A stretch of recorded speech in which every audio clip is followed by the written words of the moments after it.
Hey everyone, it's me. I wanted to make a video because I want to help others who are survivors of sexual assault, rape, harassment, etc. Um, I want to help bring forward something that will help you to get through and what you can expect when you decide to tell, confront, or file charges against someone that has intentionally set out to harm you.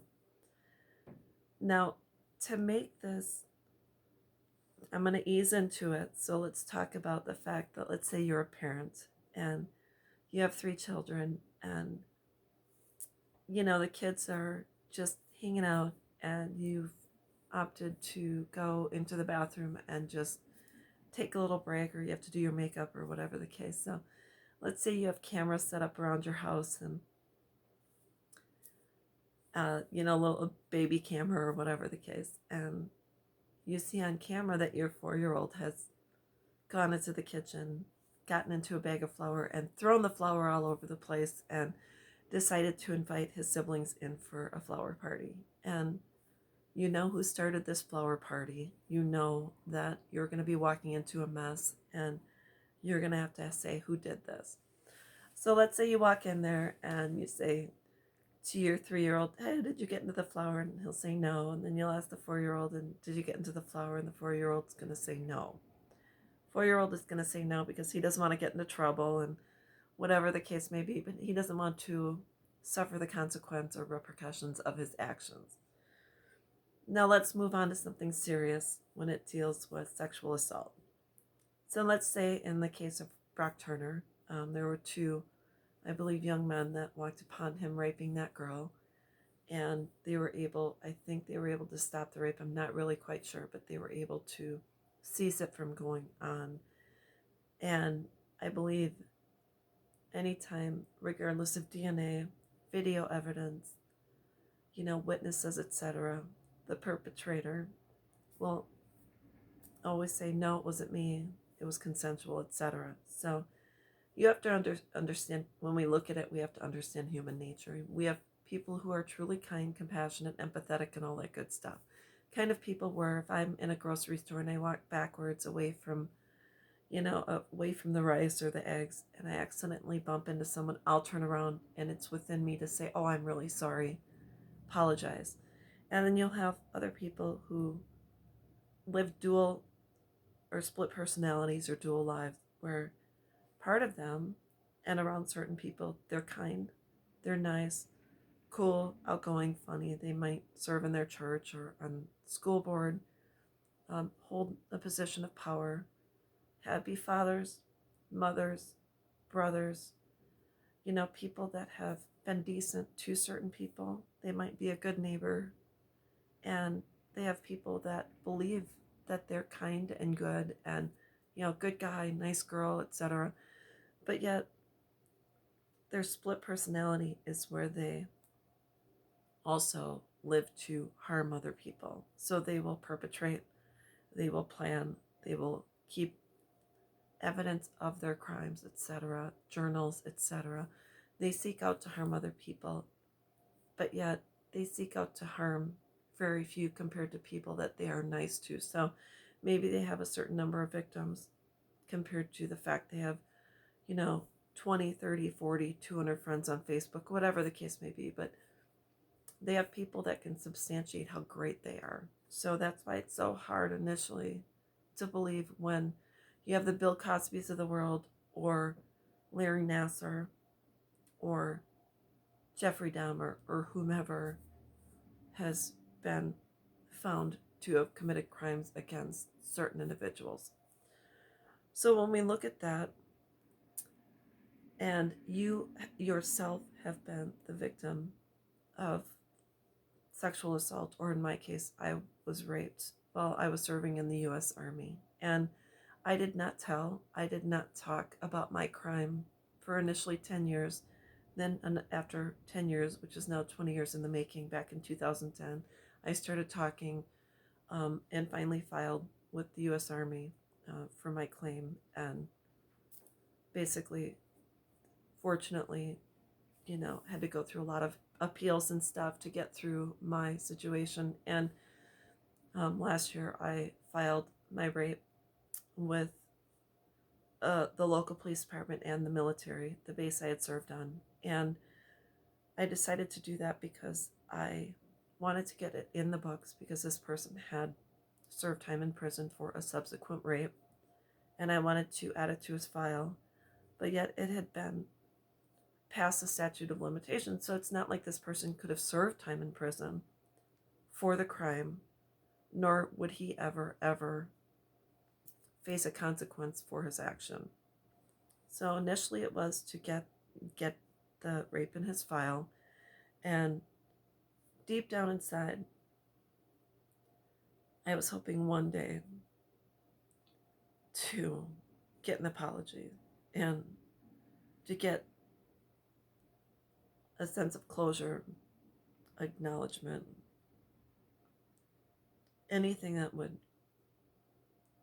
help that person end my nightmares and end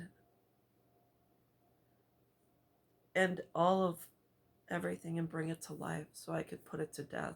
And someone that would say, I was there, I did this is what happened, I acknowledge it, I'm sorry, I'm truly remorseful for what happened. And unfortunately, I was in a situation where there was an exchange of communication. The person hung up the phone subsequently this past January in a legal setting. And my rapist had an attorney who said that my claims were outrageous and there was never any acknowledgement for what this person did. So I'm just letting you know that 9 times out of 10, or maybe 1 time out of 100,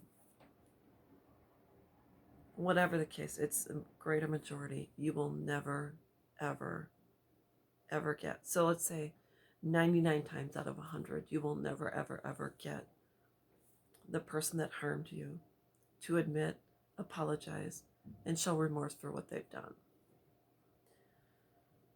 That is the way it is. And the sooner you can come to accept that, the sooner you will be able to begin to heal and let go of unrealistic expectations regarding what that person, regarding that person coming forward, admitting it, etc., etc. On the flip side, I think the only time someone is ever going to admit a crime against another human being, something they can actually go to prison for, and even something they can't go to prison for, is it when it will benefit them in a court of law to either get a plea deal, lesser time served, maybe they'll just be on house arrest, etc. It's the only time they're going to admit it. It's very rare they're going to apologize for what they've done or talk about all of the details and or admit or say they're sorry or whatever the case. They, even in court, they normally won't apologize. They'll sit there stoic, even if their victims come forth. In the Larry Nassar case, they come forth, he just sits there stone faced, so no emotion. Another time someone will admit a crime, in the case of Ted Bundy, is when they are looking to shock, awe, build their resume in prison, one-up someone else, because that's all they've got left. All they've got left is prison. So if their buddy rapes someone, he's going to say he raped 2 or 3 people and go on to say he also tortured them. So I think the last thing a crime victim wants is for their perpetrator to boast about the crime. Last thing I ever wanted was for my rapist to boast about what he did to me, that he was the first to do XYZ to me, because I was only 19 and certain situations happened in that bedroom that I had never even thought about or experienced before. I was young, I was naive, I had I didn't have a lot of experience regarding sex and certain aspects of it. So last thing I really wanted personally was for him to talk about what he had done to me, put a notch on his belt or whatever, or say I took this from her or whatever. So anyways, I will never get an apology. If I do, it would be a shot in the dark. Um, maybe it'll be on this person's deathbed, or to alleviate his conscience, or to admit to other family members that he had done it. But all I know is that the last thing you need really is for this person to drag you through the mud in court or whatever, or to make a spectacle of you, or to mock what the situation was. So that's all I know. I will never get an apology. It's just the way it is. And so I have to find peace and have my identity be anything but a victim, be anything but someone that he took advantage of or assaulted or raped. That's not my identity. My identity is built on my entire life, not just one experience, not just one trauma, not just one incident.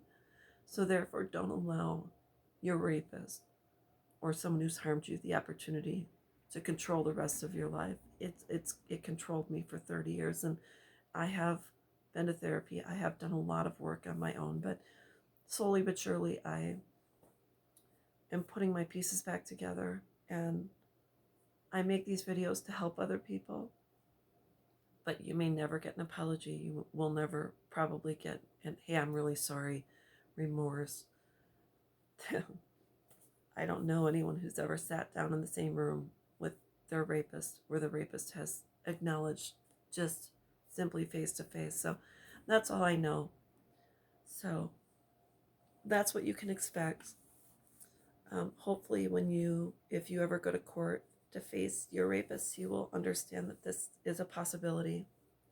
More likely than not, you're just going to see someone stoic and stone faced and argumentative and in denial, whatever the case may be. So there you go. I wanted to make this video to help other people. I am a survivor.